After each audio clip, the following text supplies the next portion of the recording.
am forever impressed by Thomas Sanders and his show Sandersides. And of course Joan, who is a major writer for the show as well. And Talon, and Quill, and literally anyone else who has helped or worked on the show in any way.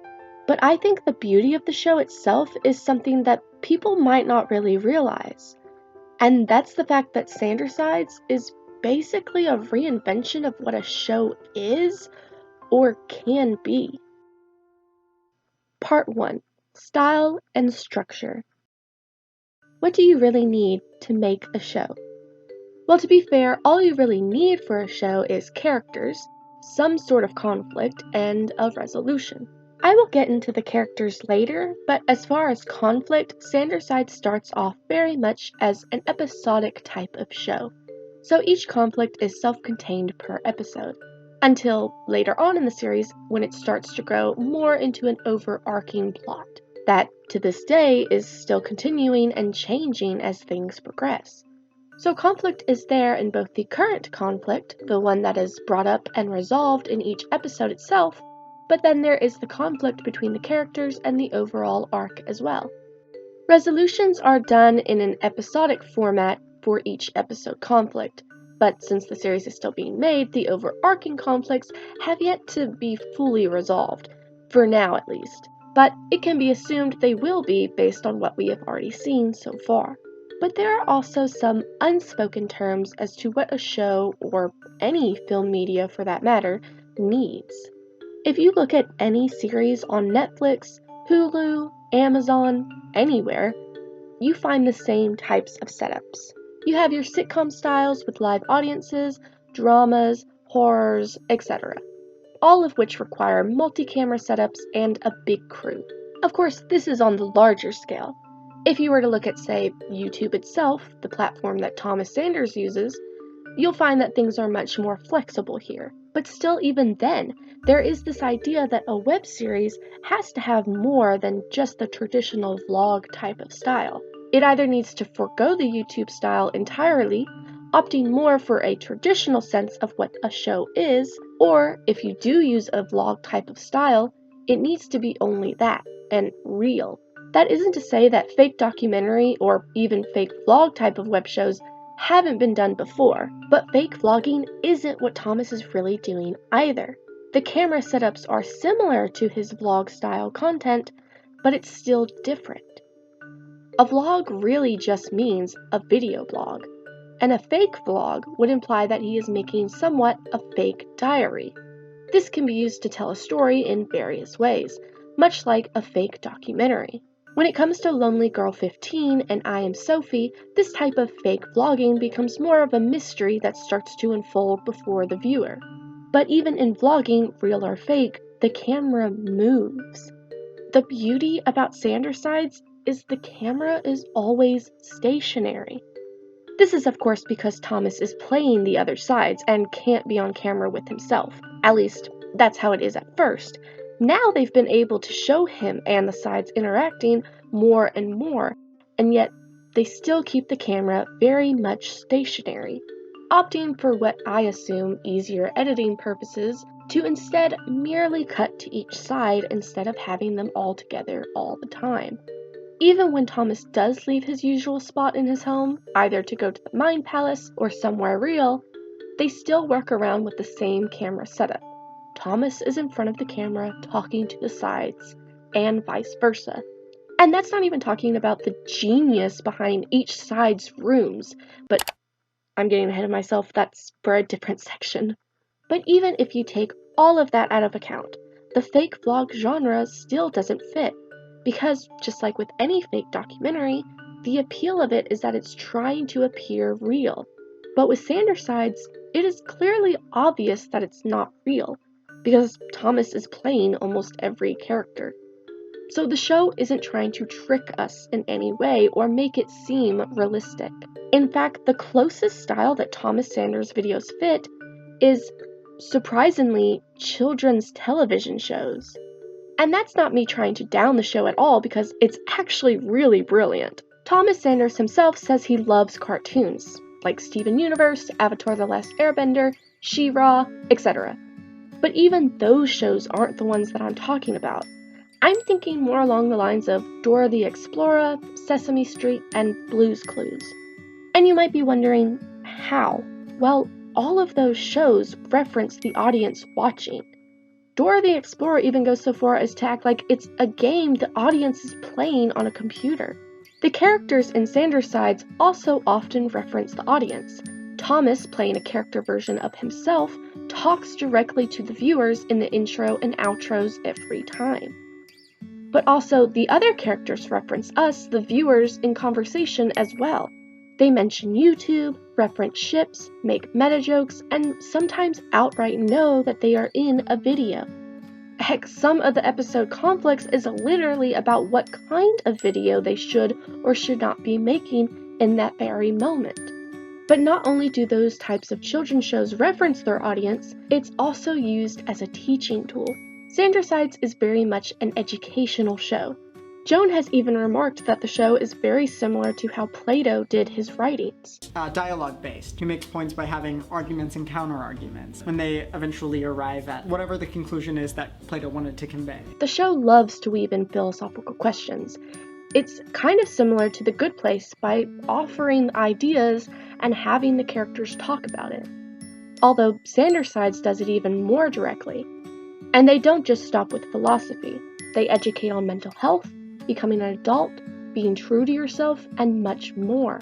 So by using a children's show type of format, by referencing us, talking directly to us, and offering up these ideas, it allows the viewers to almost feel like a part of the discussion, and therefore learn more. But let's be honest here. The style of Sandersides on paper would seem incredibly boring. You basically have one camera set up and basically one guy talking to himself. And these episodes usually range from around 20 minutes to an hour long. The show has everything going against it. And yet it's still so captivating. This really is a testament to the writing and performances. It's incredibly smart and entertaining, something that is really difficult to do. Not only that, but the characters and the world building within this simple setup is on a whole other level.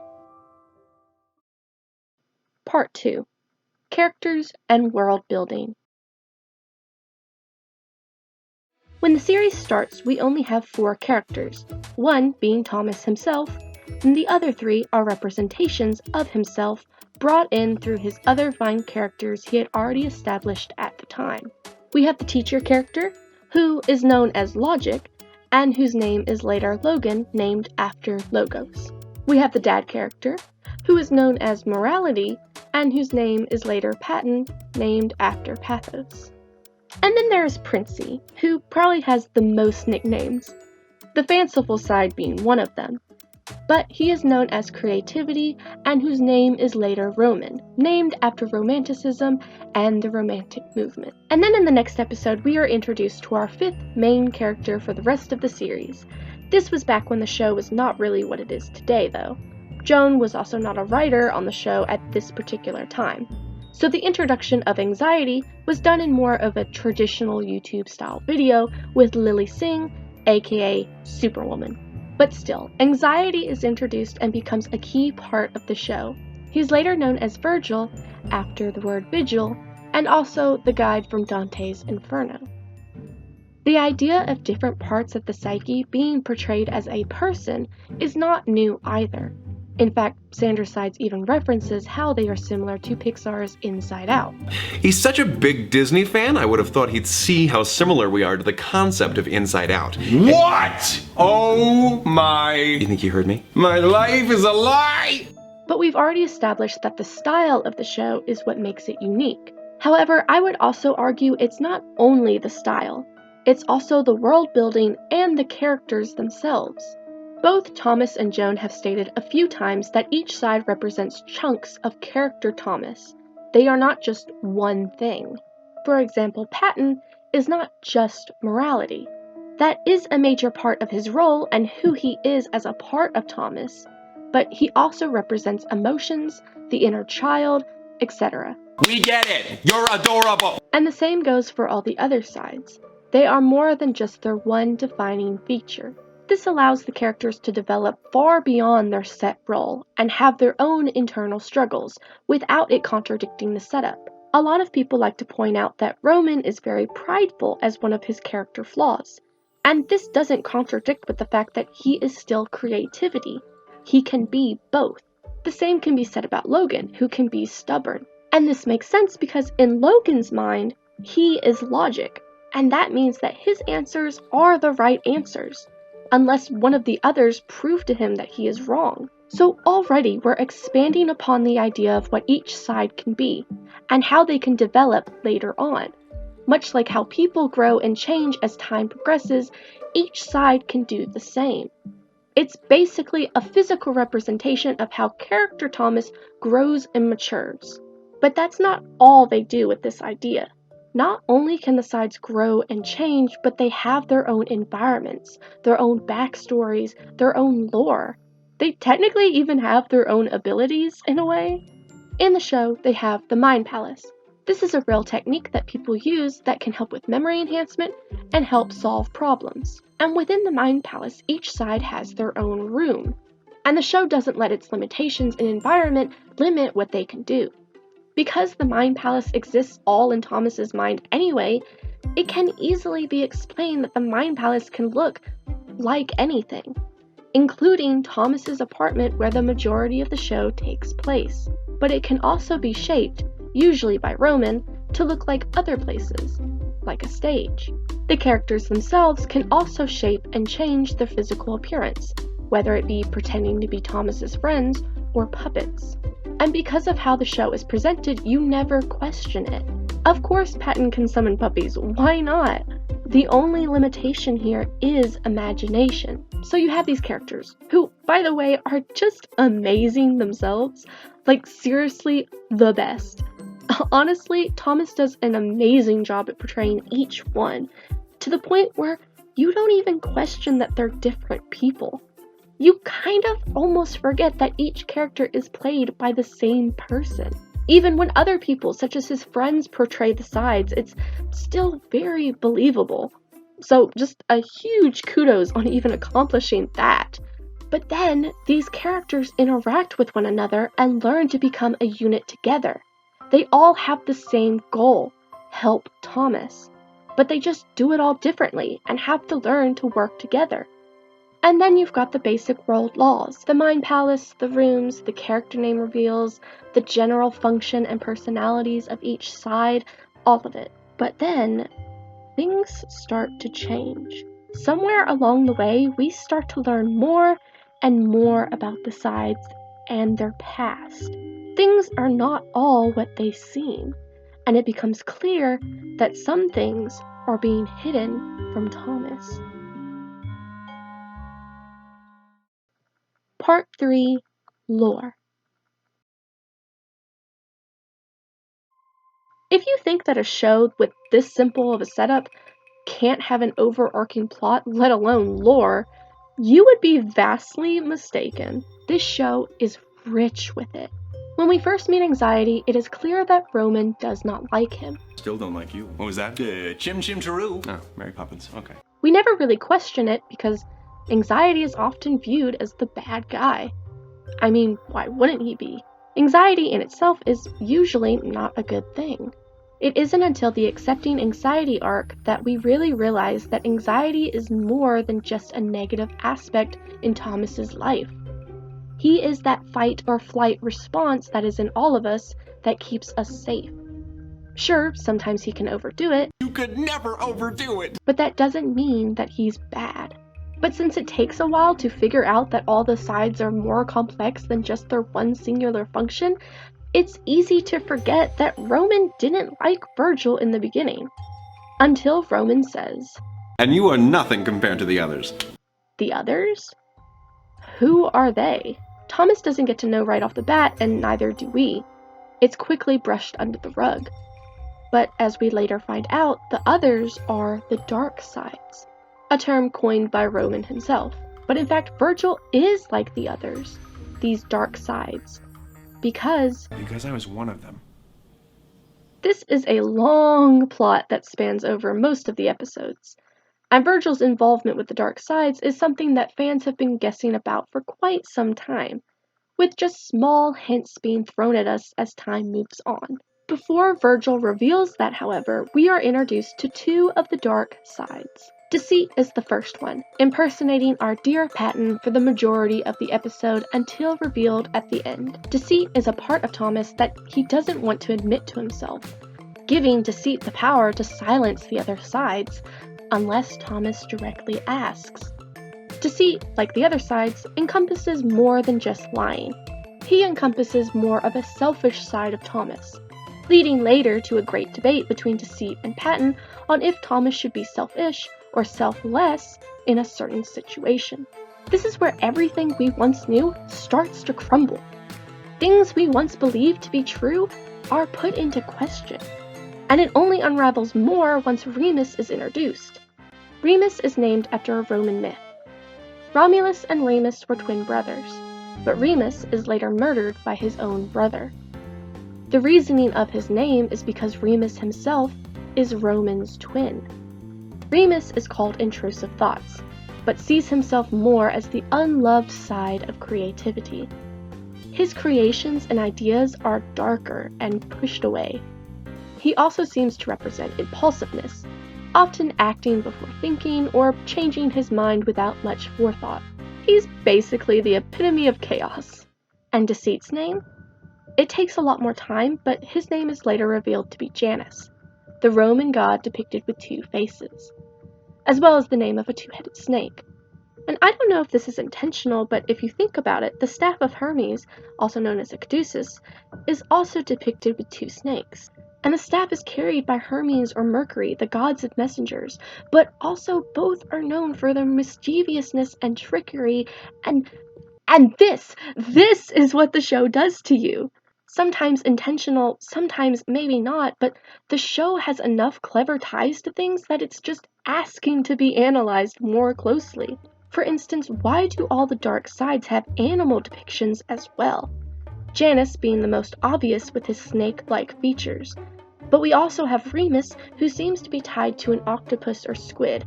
I assume this is a reference to Cthulhu. And then, Virgil is often shown with spiders around him. Even both his jackets have plaid somewhere on it, looking somewhat like a web. But the light sides don't have such ties to animals or creatures. Why?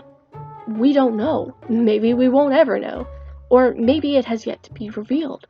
Either way, it's interesting to question and theorize. I have watched big-budgeted television shows that have far less clever plot reveals, twists, and ties to mythos. But Sandersides does all three, and they execute it well.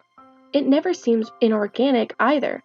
The struggles with each character as the certain plot begins to develop never seems out of touch of who they are, or the world that has been created in front of us. Each side has a very interesting internal struggle with how things later develop.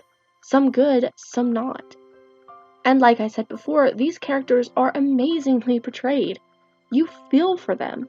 It might sound silly because you start to forget that this is just a guy in a room, talking to himself. It doesn't feel like that after a while. And there are stakes. If things go wrong, it affects Thomas and his mental health, thus affecting all of the other sides as well.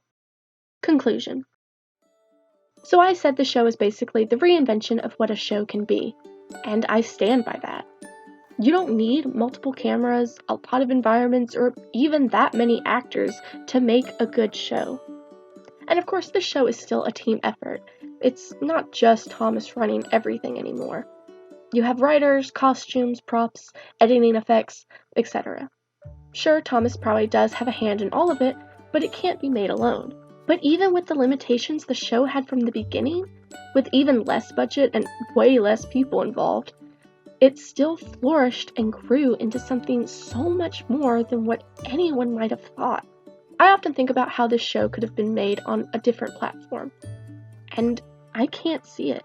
If someone was to pitch this idea to, say, Netflix, it would have never been made. Because the idea of a show about one guy playing different parts of himself in a mostly singular room seems like it would not go very far. But it has. And it's honestly one of the greatest shows I've ever watched. Period. The fact that the show has such a rich fan base and with so many theories, art, dedication pieces, heck, this video right here is one, proves that you don't need all that other stuff to make a great show. You just need ideas and great execution.